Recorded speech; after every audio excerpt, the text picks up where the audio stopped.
So, very good morning, all. I'm Shwetang, and this is Unacademy's YouTube platform, Unacademy UPSC. Okay, और I hope so आप सबको पता है कि India के जो फॉरेन मिनिस्टर हैं S Jaishankar he is in London right now.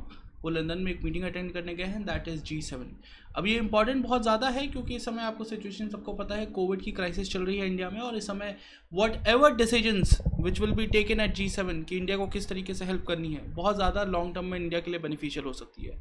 और इस समय एस जयशंकर इंडिया को रिप्रेजेंट कर रहे हैं 4 दिनों के लिए, ठीक है। आज भी हैं वो, कल भी रहेंगे वो, 4 मंडे को आ गए थे वो लंदन में, ठीक है। सो क्या क्या डिस्कशन का टॉपिक है, क्या क्या बात हो रही है, और साथ ही साथ G7 पे भी एक छोटा सा डिस्कशन हम कर लेंगे कि ऑर्गेनाइजेशन क्या करती है, कितनी केपेबल है ये अभी इस समय इंडिया को हेल्प आउट करने में, और क्या पूरी की पूरी सिचुएशन है ऑन द ग्राउंड, ठीक है। लंदन में हम बात कर लेंगे। चलिए, so let's start the session, ठीक है। G7 यूनाइटेड किंगडम में ऑर्गेनाइज हो रही है लंदन में। इस बार की मीटिंग की सबसे बड़ी खासियत ये है कि ये मीटिंग जो है ये 2 साल बाद, पूरे 2 साल बाद इन पर्सन हो रही है। तो ऑल्दो इंडिया में कोविड की क्राइसिस है, लेकिन आपको पता है कहीं ना कहीं हम ये कह सकते हैं कि जो डेवलप कंट्रीज़ हैं उनके पास वैक्सीन इनफ अमाउंट में आ चुकी हैं कि इन पर्सन मीटिंग्स अब उन्होंने वापस शुरू कर दी हैं। तो G7 पहले तो आप समझ लिया सबसे बड़ी इंपॉर्टेंस उसकी क्या है। हम आगे अब देखते आते हैं कि इंडिया के पर्सपेक्टिव से क्या बेनिफिट्स हो सकते हैं G7 के थ्रू, या फिर क्या अभी सिचुएशन है ऑन द ग्राउंड। चलिए, अच्छा, आगे बढ़ने से पहले this is some information about me, और हम थोड़ी सी बात कर लेते हैं अनअकैडमी की, क्योंकि Unacademy at the end of the day हमें हेल्प करती है, ठीक है। इस तरह से हम आपस में कनेक्ट हो सकते हैं इस कोविड टाइम में भी, that is because of Unacademy. So let's talk a bit about them. So make sure if you are preparing for your civil service examination, use the platform as much as you can. अब देखो, बहुत simple सी चीज़ है, platform पे बहुत सारी चीज़ें हैं। अभी मैं आपको मिडिवल हिस्ट्री कंप्लीट करा रहा हूँ प्लेटफॉर्म पे ही, फ्री क्लास सेक्शन में, तो आप उसको फॉलो कर सकते हैं। All the things we are trying to provide you in free of cost. अगर उसके बाद आपको लगता है कि नहीं, I need to improve even further, I need to go a step further, तो आप क्या कर सकते हैं, आप कोड यूज़ कर लेंगे SPYT, और आप सब्सक्रिप्शन ले लेंगे अनअकैडमी का, ठीक है। सब्सक्रिप्शन ले लेंगे अनअकैडमी का, और उसके बाद 1 साल 2 साल 3 साल अकॉर्डिंगली जो प्लान आपको सूट करे, प्लस आइकॉनिक, दोनों डिटेल्स आप देख रहे हैं, जो आपको बेटर लगेगा आप वो सब्सक्रिप्शन ले सकते हैं, ओके। और कोई क्वेरी हो आप मुझसे कांटेक्ट में आ सकते हैं। जो ये 4-in-1 वाला ऑफर था, जो ऐसा कई सारे लोगों को लग रहा था कि 28 अप्रैल को ख़त्म कर दिया गया था, उसको वापस से रीस्टार्ट कर दिया गया है।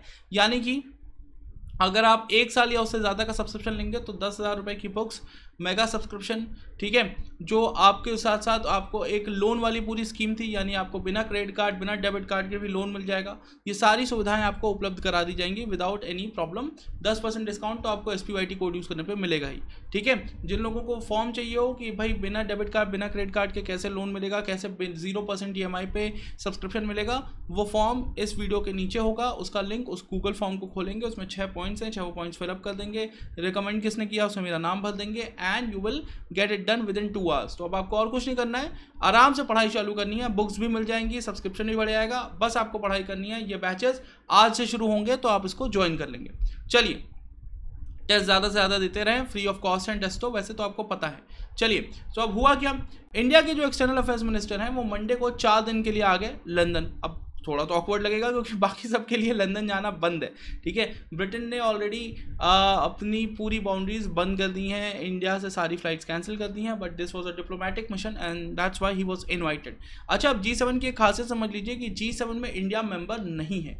G7 एक इकोनॉमिक ऑर्गेनाइजेशन है, जिसके बारे में भी हम बात करेंगे कि कैसे डेवलप हुआ, व्हाट वाज द रीज़न, लेकिन इंडिया G7 का मेंबर नहीं है। लेकिन अभी 2008 के बाद से ऐसा देखा गया कि G7 उतनी पावरफुल ऑर्गेनाइजेशन नहीं रह गई, ठीक है, 2008 की इकोनॉमिक क्राइसिस के बाद से ही, और इसलिए G20 की इंपॉर्टेंस धीरे धीरे बढ़ने लगी।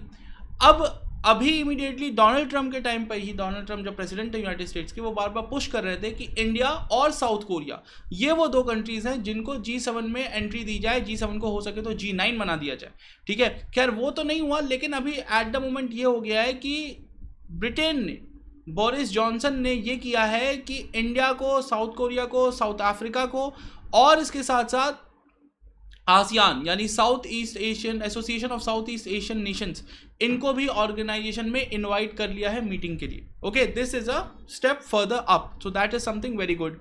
आगे देखिए, अगर आप ये स्क्रीन पे देख रहे हैं तो मैं आपको समझा दूं पहले तो कि G20, G8 और G7, ओके, 3 लेवल पे ऑर्गेनाइजेशंस हैं जो आपको समझनी होंगी यहाँ पे, ठीक है। 3 लेवल पे ऑर्गेनाइजेशंस हैं जो आपको समझनी होंगी।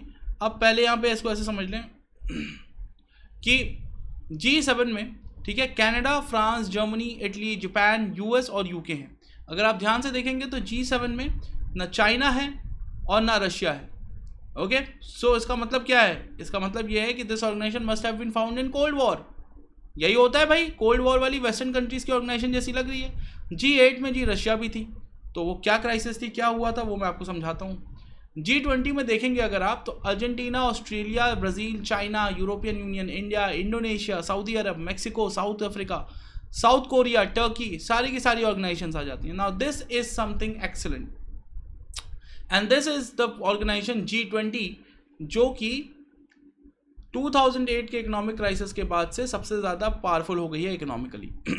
चलिए, बट स्टिल G7 मैटर करता है क्योंकि GDP वाइज 45% के आसपास वो पूरे वर्ल्ड में कंट्रोल करते थे। अब जो इस बार G7 की मीटिंग हो रही है उसके मेन मुद्दे क्या है, मेन सिचुएशन क्या है? देखिए, कुछ दिन पहले लास्ट वीक तक G7 में सबसे बड़े इश्यूज जो थे वो था ग्लोबल क्लाइमेट चेंज सिचुएशन, क्योंकि यूनाइटेड स्टेट्स की नई गवर्नमेंट जो है वो कुछ पॉइंट्स चेंज करना चाहती है।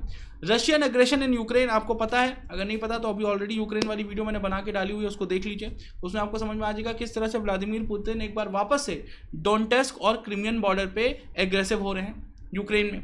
ठीक है, Chinese hegemonic behaviour in ASEAN country, South East Asian country, in Philippines, Indonesia, सारी कंट्रीज परेशान है, वो एक इशू है जो यहाँ पे डिस्कस होगा।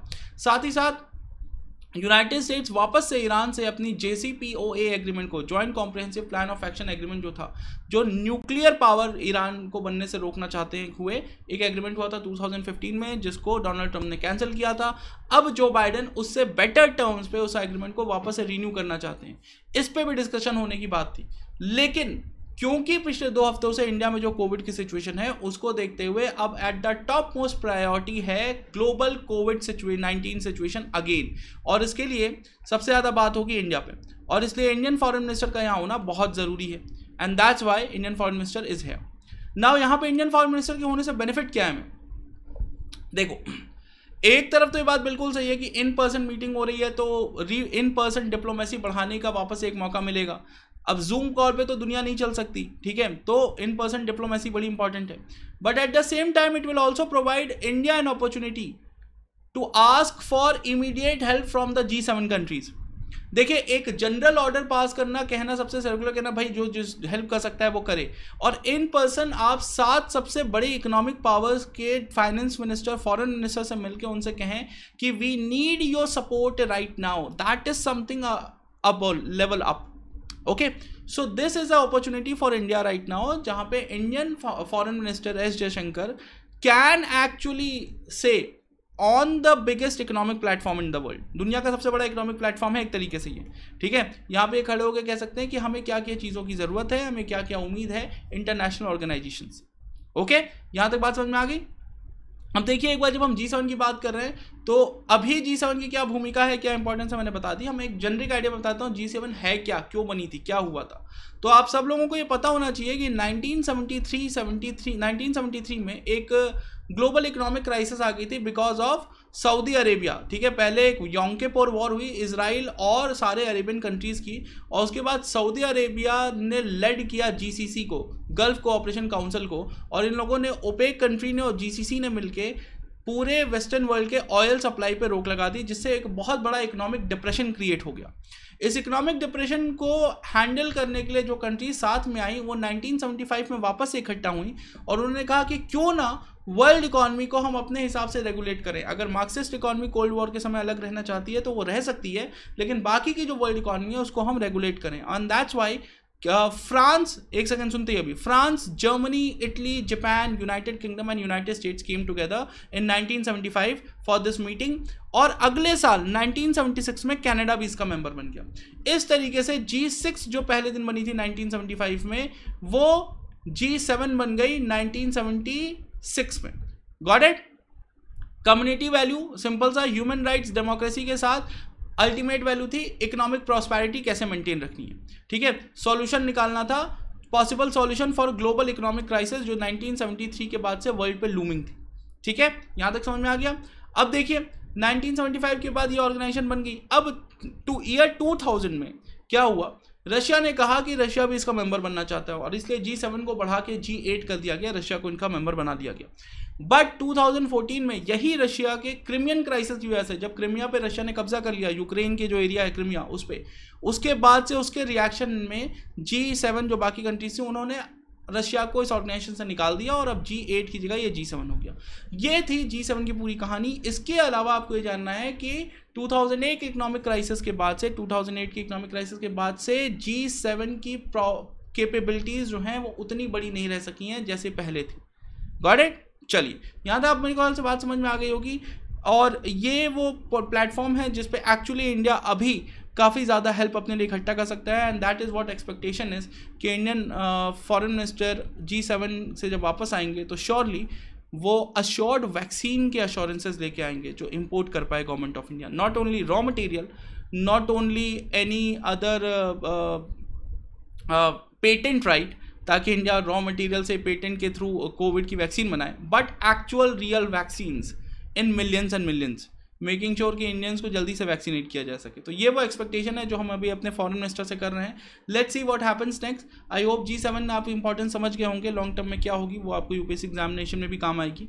That will be all for today's class. I hope you must have read, listened and heard something good for this from this session. ठीक है, मेक श्योर करेंगे कि सब्सक्रिप्शन के बाद आगे आप देखें कि ये जो 28 अप्रैल तक का आपका डेट था उसको बढ़ा दिया है अनअकैडमी ने वापस से 3 महीने और, यानी अभी भी अगर आप सब्सक्रिप्शन लेंगे तो जिस डेट को आप सब्सक्रिप्शन लेंगे उससे 3 महीने तक आगे की आपको 1 साल में सब्सक्रिप्शन मिलेगी, मतलब 12 महीने की सब्सक्रिप्शन की प्राइस में 15 महीने का सब्सक्रिप्शन। तो मेक श्योर करें कि जल्दी से जल्दी सब्सक्रिप्शन ले लें और कॉम्बैट में अपने आप को रजिस्टर करके टेस्ट ज़्यादा से ज़्यादा देते रहें। Okay, so that will be all for now. Thanks a lot for attending the session and have a nice day. Okay, thank you everyone, thank you.